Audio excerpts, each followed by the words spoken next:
जय हिंद दोस्तों। आज मैं एक नया टॉपिक स्टार्ट कर रहा हूँ जिसका नाम है भारत के पर्वत। संपूर्ण भारत के 29.3% भूभाग पर पर्वत और पहाड़ियों का विस्तार है। पर्वत को हम लोग दो भागों में बांटते हैं, उत्तरी पर्वत श्रृंखला, मध्य एवं दक्षिणी भारत की पर्वत श्रृंखला। यह मैंने पर्वत एवं पहाड़ियों का मैप ड्रॉ किया है। इसी तरह से आप लोग भी ड्रॉ कर लीजिएगा, बनाने का प्रयास कीजिए अपने हाथों से।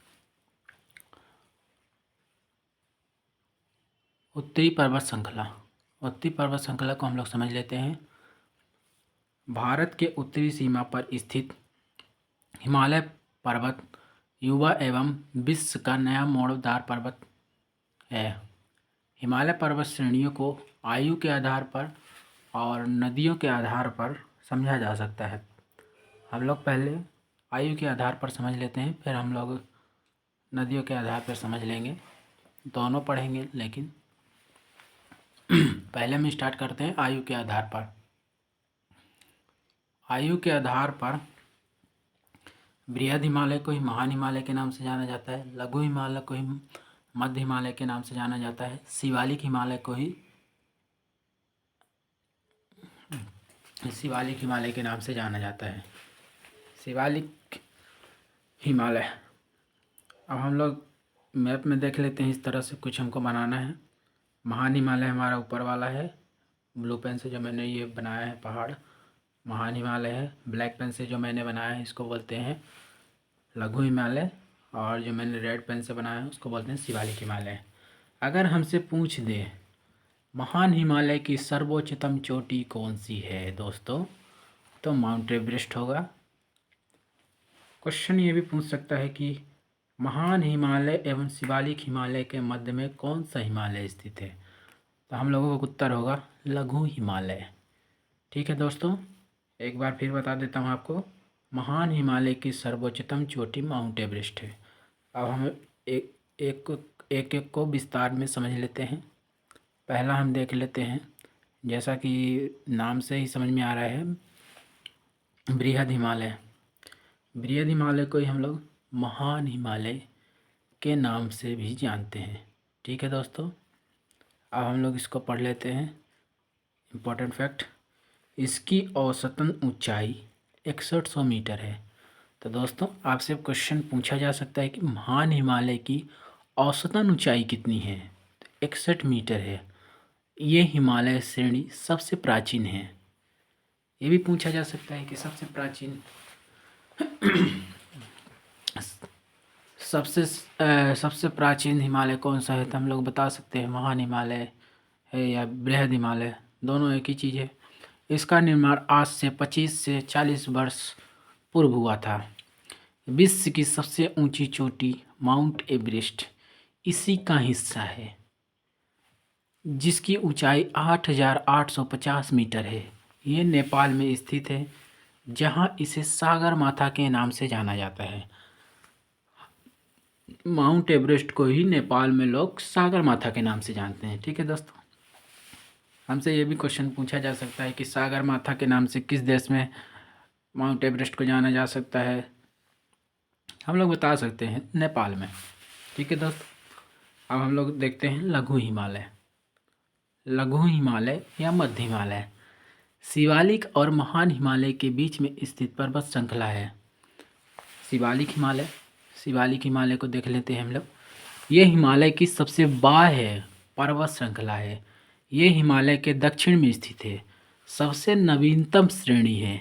इसका निर्माण आज से 2 से 5 मिलियन वर्ष पहले हुआ है। ठीक है दोस्तों, अब हम लोग आगे देख लेते हैं नदियों के आधार पर। नदियों के आधार पर हम लोग समझ लेते हैं।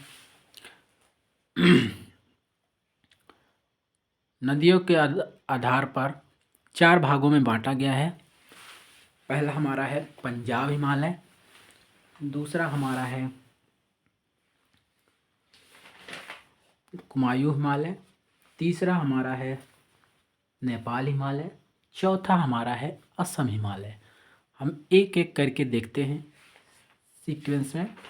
ठीक है दोस्तों, पंजाब हिमालय को देख लेते हैं पहले। सतलज एवं सिंधु नदी के बीच हिमालय को पंजाब कश्मीर हिमालय के नाम से जाना जाता है। ठीक है दोस्तों, डायग्राम में कुछ आपको ऐसे बनाना है। ये हमारी सिंधु नदी है, ये हमारी सतलज नदी है। हमसे क्वेश्चन ये पूछ लेता है एग्जामिनर कभी कभार कि सिंधु हिमालय और सतलज सिंधु नदी और सतलज नदी के बीच में कौन सा हिमालय स्थित है? तो हम लोगों को बताना है पंजाब हिमालय। ठीक है दोस्तों, पंजाब हिमालय की चौड़ाई अन्य सभी हिमालयों के क्षेत्र में सबसे अधिक है। दिख भी रहा होगा आपको दोस्तों, ये चौड़ाई सबसे अधिक है। तो क्वेश्चन एग्जामिनर पूछते ही है, फेवरेट क्वेश्चन है, सिंधु नदी और सतलज नदी के बीच में कौन सा हिमालय स्थित है? तो हमारा उत्तर होगा पंजाब हिमालय। पंजाब हिमालय की चौड़ाई अन्य सभी हिमालयों के क्षेत्र से सबसे अधिक है। ठीक है दोस्तों, आई होप आप लोगों को समझ में आ रहा होगा। पंजाब हिमालय कश्मीर, लद्दाख और हिमाचल प्रदेश राज्यों में फैला हुआ है। ठीक है दोस्तों, पंजाब हिमालय किन किन राज्यों में फैला हुआ है? कश्मीर, लद्दाख और हिमाचल प्रदेश में फैला हुआ है। अब हम लोग देख लेते हैं दोस्तों काराकोरम पर्वत श्रेणी। ठीक है दोस्तों, काराकोरम पर्वत श्रेणी को हम देख लेते हैं, डिटेल में एकदम पढ़ लेते हैं, फिर हम मैप में समझा देंगे इसको। ठीक है दोस्तों, इसे एशिया की रीढ़ कहा जाता है। आपसे क्वेश्चन पूछ लेगा एग्जामिनर कि एशिया की रीढ़ किस पर्वत श्रेणी को कहा जाता है? तो काराकोरम पर्वत श्रेणी को एशिया की रीढ़ कहा जाता है। इसी पर्वत श्रेणी में भारत का सर्वोच्च पर्वत K2 यानी गाडविन ऑस्टिन है, जिसकी ऊंचाई 8,611 मीटर है।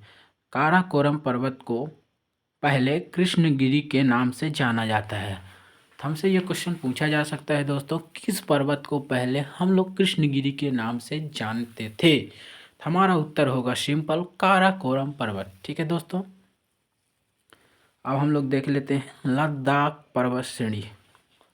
लद्दाख पर्वत श्रेणी को हम लोग समझ लेते हैं दोस्तों। ये मैप मैं पूरा एक बार बता देता हूँ, फिर आपको मैप समझाऊंगा तो आसानी होगी। लद्दाख पर्वत श्रेणी विश्व की सबसे ज़्यादा तीव्र ढाल वाली चोटी राकापोसी लद्दाख पर्वत श्रेणी में ही स्थित है। ठीक है दोस्तों, अब हम लोग देखते हैं जास्कर पर्वत श्रेणी, पंजाब हिमालय में स्थित है। ठीक है दोस्तों, अब हम लोग देखते हैं आगे इम्पोर्टेंट फैक्ट है जिसको हम देख लेते हैं, इसको याद जरूर रखिएगा। सिंधु नदी लद्दाख पर्वत श्रेणी और जास्कर पर्वत श्रेणी के बीच से होते हुए बहती है। ठीक है दोस्तों, सिंधु नदी लद्दाख पर्वत श्रेणी और जास्कर पर्वत श्रेणियों के बीच में होते हुए बहती है। पीर पंजाल पर्वत श्रेणी पीर पंजाल पर्वत श्रेणी हिमालय की सबसे लंबी पर्वत श्रृंखला है। ठीक है दोस्तों, हमसे पूछा जा सकता है क्वेश्चन, कौन सी पर्वत श्रेणी सबसे लंबी पर्वत श्रृंखला है? हमारा उत्तर होगा सिंपल, पीर पंजाल पर्वत श्रृंखला। अब हम लोग देखते हैं धौलाधार पर्वत श्रेणी।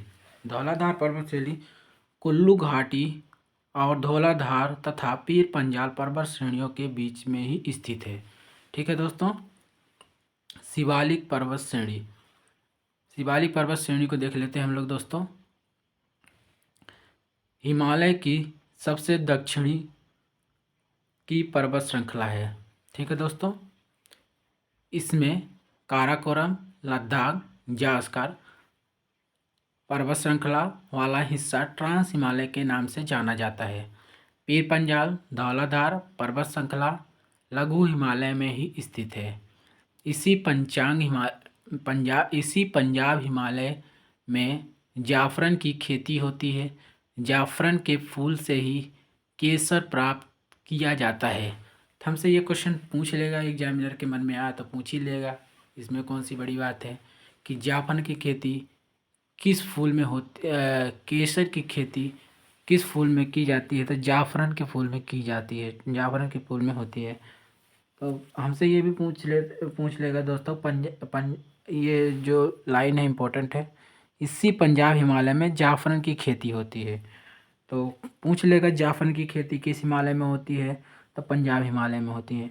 जाफरन के फूल से ही केसर प्राप्त किया जाता है। तो हमसे ये क्वेश्चन ज़रूर पूछ सकता है कि किस फूल से हमें केसर प्राप्त किया जाता है? तो हम लोग बताएंगे जाफरन के फूल से। ठीक है दोस्तों, अब हम लोग जिसको छोड़े थे अभी मैप को, इसको अच्छे से डिस्कस कर लेते हैं। जो हमने बोला था कि पूरा थ्योरी होने के बाद हम लोग मैप को डिस्कस करेंगे तो आसानी होगी। ये हमारा ऊपर वाला वह पर्वत, इसको बोलते हैं हम लोग काराकोरम, काराकोरम पर्वत श्रेणी। ठीक है दोस्तों, ये वाला हमारा पर्वत है लद्दाख पर्वत, लद्दाख पर्वत। ये हमारा है जास्कर पर्वत। हमारा लद्दाख पर्वत और जास्कर पर्वत के बीच में सिंधु नदी बहती है। लद्दाख पर्वत और जास्कर पर्वत के बीच में सिंधु नदी बहती है। ये है हमारा जास्कर पर्वत, ये है हमारा धौलाधार, ये हमारा है पीर पंजाल पर्वत धौलाधार, और ये है हमारा शिवालिक। ठीक है दोस्तों, शिवालिक पर्वत, शिवालिक हिमालय। ठीक है दोस्तों, तो हम लोगों ने समझा कि सब काराकोरम में हमारा K2 स्थित है, गार्डविनास्टिन। और हमसे ये हमारा लद्दाख पर्वत, ये हमारा जास्कर पर्वत, ये हमारा पीर पंजाल पर्वत, ये हमारा धौलाधार पर्वत, ये हमारा शिवालिक पर्वत। अब हमसे क्वेश्चन पूछ सकता है लद्दाख और जास्कर के बीच में कौन सी नदी बहती है? तो हमारा उत्तर होगा सिंधु नदी। ठीक है दोस्तों, अब हम लोग देखते हैं कुमायूं हिमालय। कुमायूं हिमालय को हम लोग देख लेते हैं दोस्तों। कुमायूं हिमालय को हम समझ लेते हैं पहले, फिर हम मैप, जैसे कि हमने बताया कि पहले हम थ्योरी पढ़ेंगे, फिर हम लोग मैप को डिस्कस करेंगे। कुमायूं हिमालय को ही गढ़वाल हिमालय के नाम से जाना जाता है। तो क्वेश्चन पूछ सकता है दोस्तों कि किस हिमालय को हम लोग गढ़वाल हिमालय के नाम से जानते हैं? तो हमारा उत्तर होगा कुमायूं हिमालय। ठीक है दोस्तों, अब हम लोग पहले मैं मैप ही समझा देता हूँ, तो पढ़ने में हमें आसानी होगी। दोनों तरह से देख सकते हैं। पहले मैं मैप ही समझा देता हूँ आप लोगों को। ये हमारी सिंधु नदी प्रवाहित होती है, मानसरोवर झील से निकलती है, सिंधु नदी इधर बह जाती है, पाकिस्तान होते जाती है। ये हमारी सतलज नदी है। सिंधु नदी और सतलज नदी के बीच में कौन सा हिमालय स्थित है? तो हमारा उत्तर होगा पंजाब हिमालय। ये हमारा कुमायूं हिमालय है जो हम लोग पढ़ रहे हैं। यह है हमारा काली नदी। तो हमसे क्वेश्चन पूछ सकता है कि सतलज नदी और काली नदी के बीच में कौन सा हिमालय स्थित है? तो कुमायूं हिमालय। ठीक है दोस्तों, ये हमारा काली नदी, ये हमारी तीस्ता नदी। तो हमसे क्वेश्चन पूछ सकता है कि तीस्ता नदी और काली नदी के बीच में कौन सा हिमालय स्थित है? तो नेपाल हिमालय। ठीक है दोस्तों, अब ये हमारा तीस्ता नदी और ये हमारा ब्रह्मपुत्र नदी। तो हमसे क्वेश्चन पूछ सकता है कि ब्रह्मपुत्र नदी और तीस्ता नदी के बीच में कौन सा हिमालय स्थित है? तो असम हिमालय। ठीक है दोस्तों, अब हम लोग इसको डिस्क्रिप्शन में देख लेते हैं। मैप ऐसे ही बनाने के आप भी प्रयास कीजिएगा, अपने हाथों से बनाएंगे तो याद हो जाएगा दोस्तों। आउटलाइन अपने हाथों से कीजिए अच्छे से। ठीक है दोस्तों, हम इसको डिस्क्रिप्शन में समझ लेते हैं। सतलज नदी और काली नदी के बीच में 320 किलोमीटर लंबा हिमालय क्षेत्र कुमायूं हिमालय कहलाता है। ठीक है दोस्तों, ये हिमालय क्षेत्र उत्तराखंड में फैला हुआ है। कुमायूं हिमालय की सबसे ऊंची चोटी नंदा देवी है। हमसे क्वेश्चन पूछ सकता है दोस्तों कुमायूं हिमालय की सबसे ऊंची चोटी कौन सी है? तो नंदा देवी है। हाइट पूछ सकता है इसकी 7,817 मीटर है। बद्रीनाथ, केदारनाथ, गंगोत्री, यमुनोत्री इसी हिमालय श्रेणी का हिस्सा है। तो हमसे क्वेश्चन पूछ सकता है दोस्तों कि बद्रीनाथ, केदारनाथ, गंगोत्री, यमुनोत्री किस हिमालय का हिस्सा है? तो हम लोग बता सकते हैं कुमायूं हिमालय का हिस्सा है। ठीक है दोस्तों, अब हम लोग देख लेते हैं दोस्तों, गंगा, यमुना, रामगंगा नदियों का उद्गम कुमायूं हिमालय से ही होता है। गंगा, यमुना, रामगंगा नदियों का उद्गम किस हिमालय से होता है? ऐसा क्वेश्चन पूछा जा सकता है। तो हमारा उत्तर होगा कुमायूं हिमालय से होता है। अब हम लोग देख लेते हैं दोस्तों हमारा 2 हिमालय और बचा है, नेपाल हिमालय एवं असम हिमालय। अब हम लोग देख लेते हैं दोस्तों नेपाल हिमालय को। नेपाल हिमालय को पढ़ लेते हैं दोस्तों। नेपाल हिमालय क्या होता है? काली नदी और तीस्ता नदी के बीच में 800 किलोमीटर का हिमालयी क्षेत्र नेपाल हिमालय के नाम से जाना जाता है। जैसे मैंने आपको दोस्तों बताया था कि हमारा काली नदी और तीस्ता नदी के बीच में हमारा नेपाल हिमालय स्थित है। ये कुमायूं हिमालय की अपेक्षा अधिक ऊंचा है। कुमायूं हिमालय के अपेक्षा अधिक ऊंचा है हमारा नेपाल हिमालय।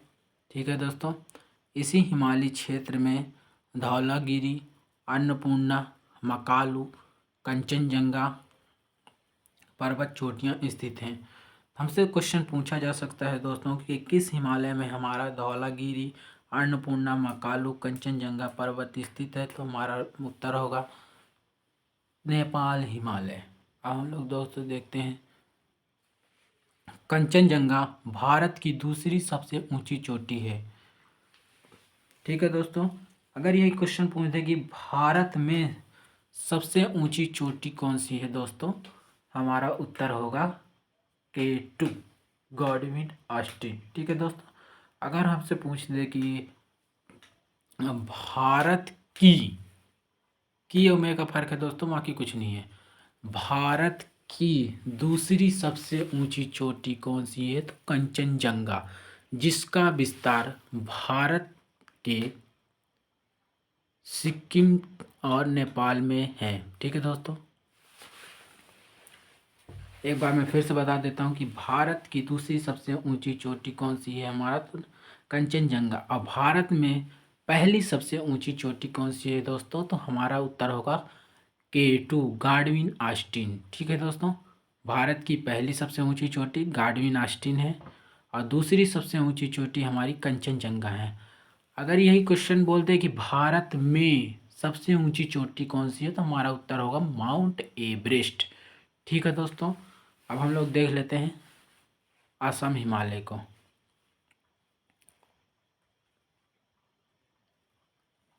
असम हिमालय को हम देख लेते हैं दोस्तों। तीस्ता नदी से लेकर ब्रह्मपुत्र नदी के बीच में फैला हिमालयी क्षेत्र असम हिमालय के नाम से जाना जाता है। जैसे मैंने आपको दोस्त मैप में बताया था कि तीस्ता हिमालय और ब्रह्मपुत्र हिमालय के मध्य में हमारा असम हिमालय स्थित है। ये हिमालय सिक्किम, अरुणाचल प्रदेश, असम राज्यों में फैला है। ठीक है दोस्तों। तो हम हिमालय से निकलने वाली नदियाँ सतत वाहिनी होती हैं। ठीक है दोस्तों। हमेशा बहती रहती हैं। इन नदियों का स्रोत ग्लेशियर होते हैं, जिसके पिघलने के चलते ही नदियाँ हमेशा बहती रहती हैं। ठीक है दोस्तों। अगर ये हमारा छोटा सा प्रयास आपको अच्छा लगा हो, आपके लिए हेल्पफुल रहा हो, तो वीडियो को लाइक ज़रूर कीजिएगा, सब्सक्राइब कीजिएगा और अपने दोस्तों को शेयर ज़रूर कीजिएगा, ताकि वो दोस्त भी इस